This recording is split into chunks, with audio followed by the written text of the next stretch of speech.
AP Congress అధ్యక్షురాలు YS Sharmila రాజకీయ కార్యక్రమాలతో బిజీ అవుతున్నారు. మెగా డిఎస్సికి నోటిఫికేషన్ ఇవ్వాలని డిమాండ్ చేస్తూ కాంగ్రెస్ పార్టీ వాళ్ళ చలో సెక్రటేరియట్ కు పిలుపునివ్వడంతో రాష్ట్ర వ్యాప్తంగా ఆ పార్టీ శ్రేణులను పోలీసులు హౌస్ అరెస్ట్ చేస్తున్నారు.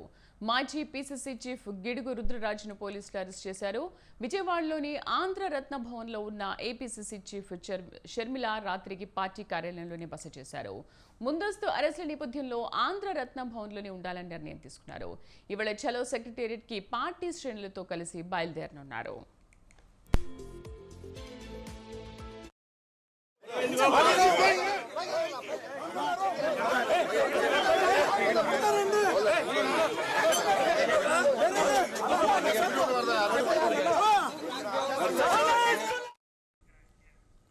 విజయవాడలోని ఆంధ్ర రత్న భవన్లోనే షర్మిల నిద్రించారు. దీంతో అక్కడికి పెద్ద ఎత్తున పోలీసులు చేరుకుని బారికేడ్లు ఏర్పాటు చేశారు.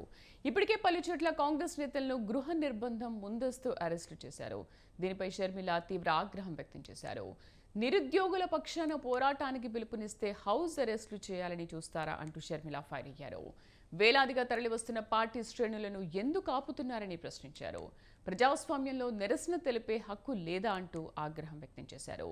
తాను ఒక మహిళనై ఉండి హౌస్ అరెస్ట్ కాకుండా ఉండేందుకు పోలీసులను తప్పించుకుని కాంగ్రెస్ పార్టీ కార్యాలయంలో రాత్రి గడపవలసిన పరిస్థితి రావడం అవమానం కాదా అంటూ నిలదీశారు. తాము తీవ్రవాదులమా లేక సంఘ విద్రోహ శక్తులమా అంటూ ప్రశ్నించారు. కాంగ్రెస్ శ్రేణులను ఆపాలని చూస్తున్నారంటే ప్రభుత్వం భయపడుతున్నట్లే కదా అని అన్నారు. తమను ఆపాలని చూసినా, ఎక్కడికక్కడ కాంగ్రెస్ కార్యకర్తలను నిలువరించినా, బారికెట్లతో బంధించాలని చూసినా నిరుద్యోగుల పక్షాన పోరాటం ఆపేది లేదని స్పష్టం చేశారు షర్మిల.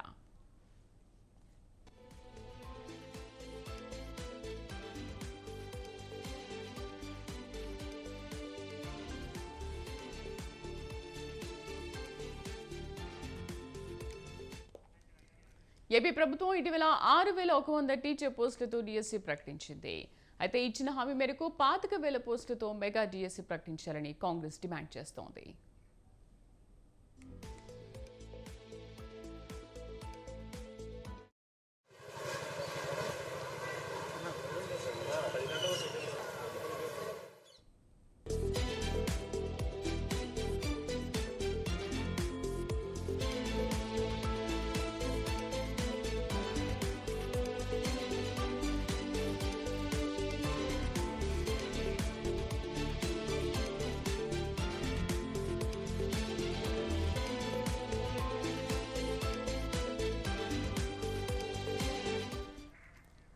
ఉపాధ్యాయ పోస్టుల భర్తీ కోసం ఎదురు చూస్తున్న అభ్యర్థులకు తెలంగాణ ప్రభుత్వం శుభవార్త అందించబోతోంది. గత ప్రభుత్వం విడుదల చేసిన డిఎస్సి నోటిఫికేషన్ రద్దు చేస్తూ మరికొన్ని పోస్టులను కలుపుతూ కొత్త డిఎస్సి నోటిఫికేషన్ విడుదల చేయాలని ప్రభుత్వం భావిస్తోంది. 1-2 రోజుల్లో డిఎస్సి నోటిఫికేషన్ విడుదల చేయనున్నట్లు సమాచారం.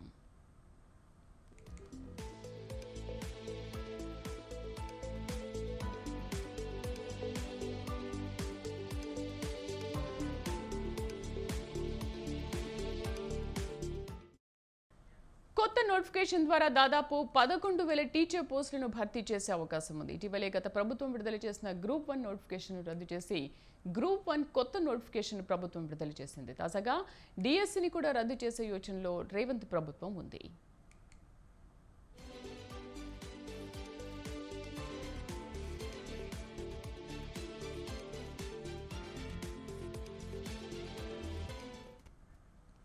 గత ప్రభుత్వం 5,089 పోస్టులతో డిఎస్సి నోటిఫికేషన్ జారీ చేసింది. వీటిలో ఎస్జిటి 2,575 పోస్టులు, స్కూల్ అసిస్టెంట్ 1,739 పోస్టులు, లాంగ్వేజ్ పండిట్ 611 పోస్టులు, పీఈటీ 164 పోస్టులు ఉన్నాయి. మొత్తం 1,76,530 మంది దరఖాస్తులు సమర్పించారు.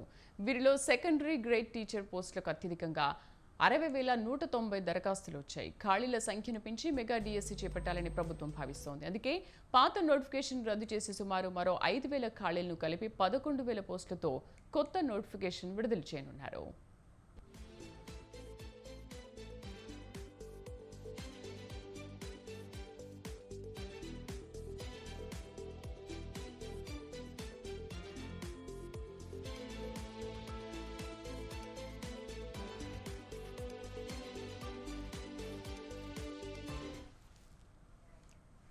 లోక్సభ ఎన్నికల కోడ్ అమల్లోకి వచ్చేలోపు కొత్త డిఎస్సి నోటిఫికేషన్ జారీ చేయాలని భావిస్తున్నట్లు, అందుకు తగిన విధంగా కసరత్తు చేస్తున్నట్లు సమాచారం. ఈసారి డిఎస్సి నిర్వహణ సజావుగా జరిగేలా న్యాయపర సలహాలు తీసుకుని ముందుకెళ్లాలని అధికారులు భావిస్తున్నారు. వచ్చేడాది జూన్లో కొత్త విద్యా సంవత్సరం ప్రారంభమయ్యే సమయానికి ఉపాధ్యాయులకు పోస్టింగ్లు పూర్తయితే విద్యార్థులకు ప్రయోజనం కలుగుతుందని నిపుణులు సూచిస్తున్నారు. దీంతో ఆలోగా ప్రక్రియ పూర్తయ్యేలా చూడాలని కాంగ్రెస్ సర్కార్ ఆదేశించినట్టు సమాచారం.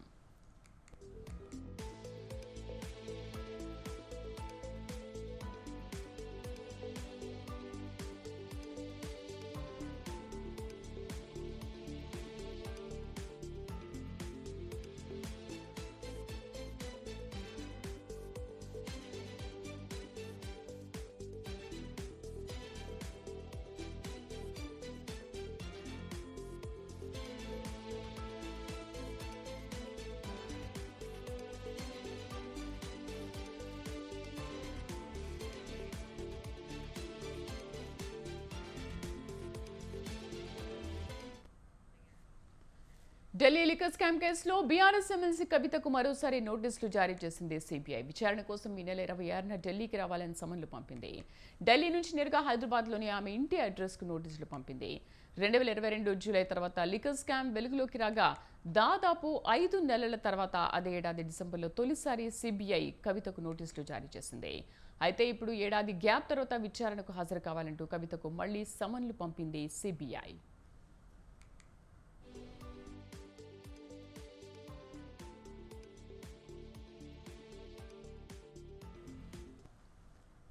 సిబిఐ నోటీసులు ఇచ్చిన 4 నెలల తర్వాత గతేడాది మార్చి మొదటి వారంలో ఈ కేసుకు సంబంధించి కవితకు ఈడీ నోటీసులు ఇచ్చింది.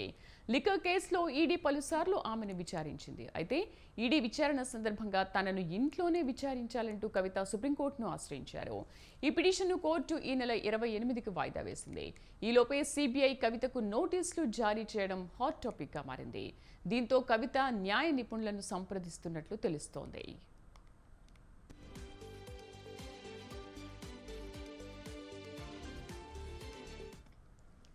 ఢిల్లీ లిక్కర్ పాలసీలో అక్రమాలు జరిగాయంటూ సిబిఐ తొలుత కేసు నమోదు చేసింది.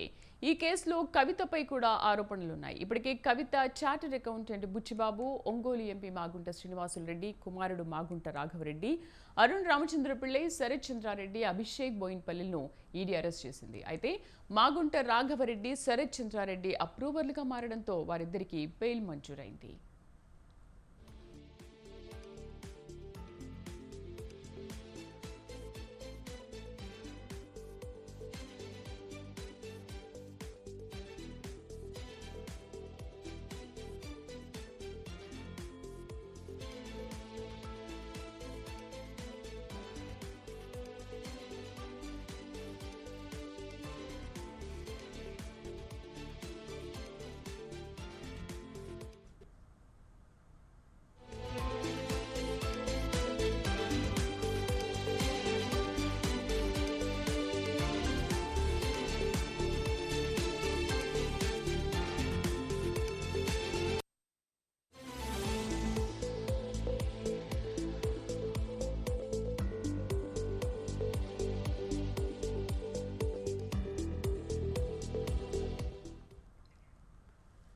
లంచం తీసుకుంటూ పట్టుబడ్డ ట్రైబల్ వెల్ఫేర్ ఎగ్జిక్యూటివ్ ఇంజనీర్ జగజ్యోతికి ఏసీబీ కోర్టు రిమాండ్ విధించింది. మార్చి 6 వరకు 14 రోజుల జ్యుడిషియల్ రిమాండ్ విధిస్తూ ఆదేశాలు జారీ చేసింది. ఈ మేరకు జగజ్యోతిని ఏసీబీ అధికారులు చెంచల్గూడ మహిళా జైలుకు తరలించారు. కాంట్రాక్టర్ నుంచి 84,000 లంచం తీసుకుంటూ జగజ్యోతి ఏసీబీకి చిక్కింది.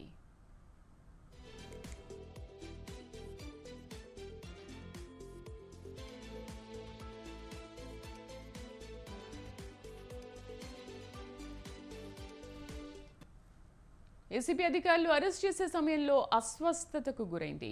దీంతో ఉస్మానియా హాస్పిటల్కు తరలించే చికిత్స అందించారు. కోర్టుకు సమాచారం అందించారు. జగజ్యోతికి ఎలాంటి ఆరోగ్య సమస్యలు లేవని డాక్టర్లు చెప్పడంతో హెల్త్ రిపోర్ట్ ఆధారంగా ఏసీబీ కోర్టులో హాజరుపరిచారు. కోర్టు ఆదేశాలతో చెంచల్గూడ మహిళా జైలుకు తరలించారు.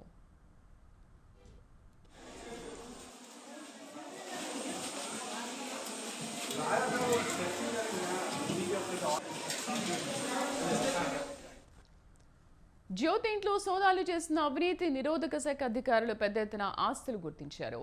నగదు, నగలతో పాటు స్థిరాస్తి పత్రాలను స్వాధీనం చేసుకున్నారు. లంచం తీసుకుంటూ ఓ అధికారికి చిక్కిన కేసులో ఇంత పెద్ద మొత్తంలో ఆస్తులు పట్టుబట్టడం కలకలం రేపుతోంది.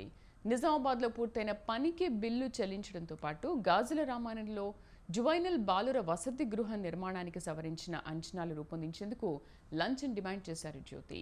లంచంగా తీసుకుంటున్న 84,000ను స్వాధీనం చేసుకున్నారు.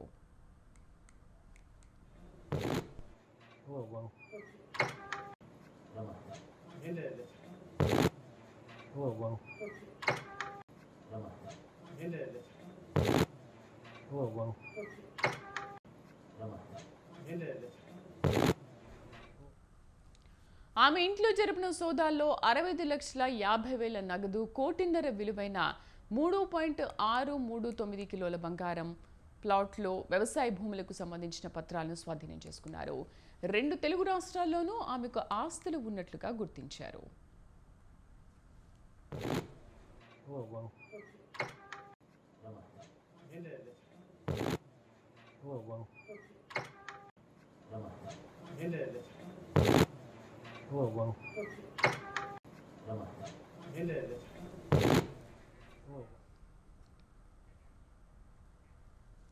తెలంగాణలో బీఆర్ఎస్ పార్టీ మరో పోరాటానికి సిద్ధమైందా? కృష్ణా, గోదావరి జిల్లాలే లక్ష్యంగా పాదయాత్రలు చేపట్టనుందా? బీఆర్ఎస్ నిర్వహించే పాదయాత్రలకు కేటీఆర్, హరీష్ రావు నేతృత్వం వహించనున్నారా? పాదయాత్రల ముగింపు సందర్భంగా భారీ బహిరంగ సభను బీఆర్ఎస్ నిర్వహించబోతోందా? Watch it.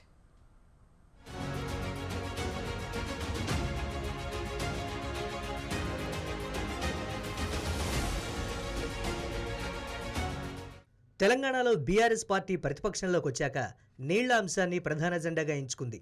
ఇప్పటికే కృష్ణానదిపై ఉన్న ప్రాజెక్టులను కాంగ్రెస్ ప్రభుత్వం కేంద్రానికి అప్పగించారని ఆరోపిస్తూ నల్గొండ బహిరంగ సభలో విమర్శించారు బీఆర్ఎస్ అధినేత. ఇక ఇప్పుడు మరో అంశాన్ని తెరపైకి తీసుకొచ్చి కృష్ణా, గోదావరి జలాల పరిరక్షణకు పోరు యాత్రలకు సిద్ధమైంది. కృష్ణా, గోదావరి జలాలను రైతులకు అందించాలనే లక్ష్యంతో బీఆర్ఎస్ పాదయాత్రలు చేపట్టనుంది. కాళేశ్వరం నుండి ఒక పాదయాత్రను చేపట్టనుండగా మరొక పాదయాత్రను నాగార్జున సాగర్ నుండి చేపట్టనున్నారు. ఈ పాదయాత్రలకు బీఆర్ఎస్ వర్కింగ్ ప్రెసిడెంట్ కేటీఆర్, మాజీ మంత్రి హరీష్ రావు నేతృత్వం వహించబోతున్నారు. పార్లమెంట్ ఎన్నికల కంటే ముందే పాదయాత్రలను పూర్తి చేయాలని బీఆర్ఎస్ భావిస్తోంది. తెలంగాణలో అధికారంలోకి వచ్చిన కాంగ్రెస్ పార్టీ రైతులకు సాగునీళ్లు ఇవ్వడంలో విఫలమవుతోందని, అది ప్రజలకు వివరించాలని గులాబీ నేతలు భావిస్తున్నారు. మేడిగడ్డ పిల్లర్లు కుంగితే మరమ్మతులు చేయకుండా రైతులకు అన్యాయం చేస్తోందని బీఆర్ఎస్ నేతలు ఆరోపిస్తున్నారు. గోదావరి జలాలు రైతులకు రాకుండా కాంగ్రెస్ ప్రభుత్వం అడ్డుపడుతోందని, ఈ అంశాలను ప్రజల్లోకి తీసుకువెళ్లి చైతన్యం చేయాలని బీఆర్ఎస్ భావిస్తోంది.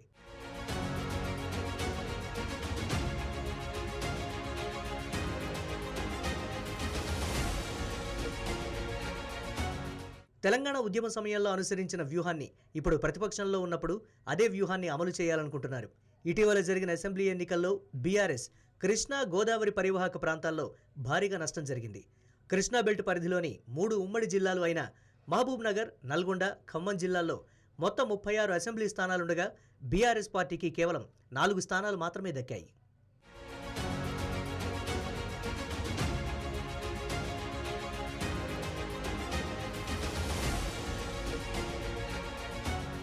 ఇక గోదావరి పరివాహక ప్రాంతంలోనూ బీఆర్ఎస్కు ఆశించిన మేరకు ఫలితాలు రాలేదు.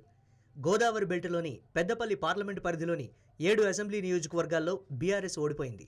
మహబూబాబాద్ పార్లమెంటు పరిధిలో భద్రాచలంలో మాత్రమే విజయం సాధించింది. వరంగల్ పార్లమెంటు పరిధిలో ఒక్క స్టేషన్ ఘన్పూర్ నియోజకవర్గంలో మాత్రమే బీఆర్ఎస్ గెలుపొందింది. ఆదిలాబాద్ పార్లమెంటు పరిధిలో బీఆర్ఎస్ 2 స్థానాల్లో విజయం సాధించింది. కరీంనగర్ పార్లమెంటు పరిధిలో 3 అసెంబ్లీ స్థానాల్లో బీఆర్ఎస్ గెలుపొందింది. నిజామాబాద్ పార్లమెంటు పరిధిలో 3 అసెంబ్లీ స్థానాల్లో గెలిచింది బీఆర్ఎస్.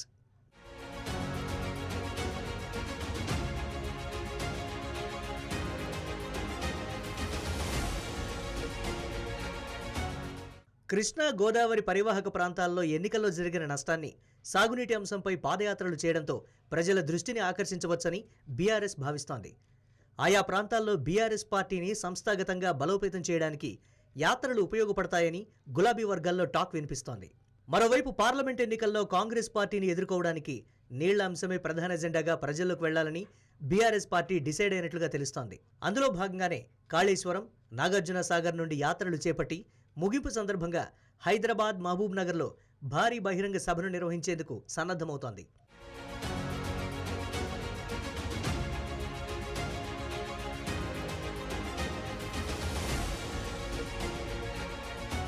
వచ్చే పార్లమెంట్ ఎన్నికల్లో బీఆర్ఎస్ తన ప్రతిష్టను నిలుపుకోవాలంటే ప్రజల్లో ఉండాలి.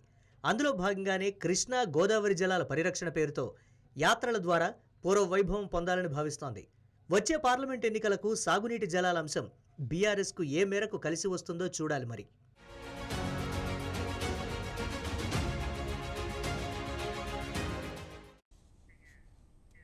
ఇవి బులెటిన్ అప్డేట్స్. మరిన్ని అప్డేట్స్తో మరో బులెటిన్లో మళ్ళీ కలుద్దాం. Stay with us.